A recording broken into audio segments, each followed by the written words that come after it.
간신히 그의 개인 연락처를 알아내 전화를 했다. 받지 않았다. 모르는 번호여서 그럴 수도 있고 한창 업무 중이라 그럴 수도 있다.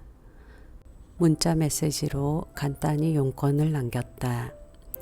과거에 했던 강연이 인상 깊었고 그와 관련해 얘기를 들어보고 싶어 전화를 드렸다고. 1시간쯤 지났을까 그에게 전화가 왔다. 인터뷰로 살아온 길과 함께 강연에서 밝힌 얘기까지 담고 싶다고 했다. 임원장은 경북 사투리가 강했지만 사교적인 어조로 내게 궁금한 걸 물었다. 찬찬히 들은 뒤 그는 말했다. 인터뷰를 할지 말지 딸들과 가족회의를 해봐야겠어요. 2, 3일 내로 연락드릴게요. 이런 제안을 해주셔서 고맙습니다. 나는 수긍했다. 초조하긴 했지만. 회신을 기다리며 그의 말을 곱씹는 동안 생각할수록 그 태도가 참 근사하게 느껴졌다. 민주적이고 신중했기 때문이다. 그는 가장으로서 자신의 결정이 가족 구성원에게 미칠 영향을 고려해 섣불리 선택하지 않고 의견을 수렴하는 과정을 거쳤다. 미처 자신이 예상하지 못할 수도 있는 인터뷰의 장단점까지 가족에게 들어볼 수 있었을 것이다. 그 대상이 당시 미성년인 막내를 포함한 딸들이라는 게 더 멋지다. 그리고 내 제안에 이런 민주적이고 신중한 과정을 거쳐 결정을 한다는 사실이 참 고맙기도 했다. 그만큼 내 인터뷰를 존중해 준다는 뜻이므로. 그에게 이내 반가운 연락이 왔다. 하기로 했다는 것이다. 그는 그렇게 결정하게 된 배경, 딸들의 의견까지도 간략하게 전해줬다. 저는 뭔가 큰 결정을 하기 전에 늘 딸들과 상의를 해요. 이번에도 단체 카카오톡으로 가족회의를 했죠. 큰애 경미와 막내 혜미는 우와 대박이라면서 괜찮을 것 같다고 하더라고요. 찬미가 좀 걱정이 됐죠. 찬미 소속사를 통해서 인터뷰 제의가 많이 들어왔지만 제가 여러 번 거절했거든요.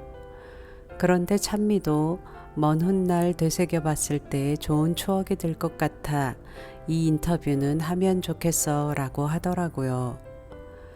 무척 기분이 좋았다. 드디어 인터뷰를 하러 그가 사는 경북 구미시로 내려갔다. 그는 한번 결정하고 나면 진심으로 그 일에 몰입하는 사람이었다. 솔직함으로 똘똘 뭉친 사람이 있다면 그가 아닐까 싶었다. 인터뷰를 하면서 알게 된 건 그는 지금까지 여러 매체의 인터뷰 요청에 한 번도 응한 적이 없다는 사실이었다. 가족회의 단계까지 간 적도 없는 듯 했다. 나와 인터뷰하는 동안에도 인터뷰나 출연을 원한다는 문자 메시지가 왔다. 더 놀라운 사실은 그가 그렇게 인터뷰를 고사한 이유였다. 그는 말했다. 대부분 제가 오갈 데 없는 손님 애들한테 선행을 한다고 생각하고 그 얘기를 들어보려는 인터뷰였어요. 그런데 그런 인터뷰가 나가게 되면 저는 선이고 손님 애들은 악인 것처럼 대비될 수 있잖아요. 전혀 그렇지도 않을 뿐더러 아이들에게는 상처가 될 수도 있죠. 그런데 이 인터뷰는 자신의 삶에 관한 인터뷰라 그렇게 단편적으로 비치지 않겠다는 생각이 들었다고 했다. 다만 자신이 인터뷰를 할 만한 가치가 있는 인물인지 의문이 들긴 했다면서. 그의 설명에 나는 속으로 감탄을 거듭했다. 이것이야말로 진짜 어른의 태도니까. 그는 이미 가출했거나 가출 위기에 있는 10대, 엄마가 있긴 하지만 없는 것이나 마찬가지 처지인 10대에게 또 다른 엄마가 돼주는 일을 하고 있었다. 그런 지가 벌써 20년이 넘었다. 그의 미용실은 단순히 공간적인 의미의 쉼터가 아니라 어떤 청소년들에게는 마음의 집 같은 곳이었다. 경제적으로 여유가 충분해서 그런 것도 아니었다. 어린 시절 그의 집은 형제 자매 셋이 모두 중고교를 그만두고 생업에 나서야 할 정도로 가난한 형편이었다. 아버지는 술과 노름에 빠져 빚만 지는 사람이었다. 심지어 10살도 안 된 딸 둘을 소매치기로 내몰기까지 했다. 보다 못한 어머니가 자식들을 데리고 도망칠 정도였다. 그렇게 괴롭고 힘들었던 시절, 그는 속으로 바라고 기도했다고 한다. 아, 누구든 내 손을 잡아주면 좋겠다고. 그 기도를 하늘이 들은 것일까? 미용 일을 가르쳐준 이월순 원장이라는 어른을 만나면서 그의 인생이 바뀌었다. 니는 평생 미용에서 먹고 살 팔자 같다면서 해준 칭찬 한마디. 난생 처음 들어본 이 긍정의 말이 그에게 자존감과 자신감의 샘을 파줬다. 그리고 그 역시 세월이 지나 청소년들에게 손 내밀어주는 어른이 되어준 것이다. 이런 것이 복의 선순환일 게다. 누구나 살면서 감사한 인연을 만난다. 은혜도 입는다. 나 역시 그랬다. 그런데 그간 나는 얼마나 갚아온 것일까? 돌아보게 됐다. 진짜 감사했고 진짜 은혜로웠다면 그걸 나누고 세상에 돌려줘야 한다. 임원장의 인터뷰를 아직도 종종 읽어보면서 하는 생각이다. 그럴수록 정말 대단한 향기를 지닌 사람임을 절감하게 된다. 누군가에게 구원을 받았고 자신 역시 다른 이의 삶에 구원이 돼준 그의 스토리가 내게도 구원이었다. 그를 인터뷰할 시기 연재를 중단해야 할 위기에 맞닥뜨렸기 때문이다. 임원장을 인터뷰하러 가면서 이것이 이 시리즈의 마지막이겠구나 생각한 게 그래서다.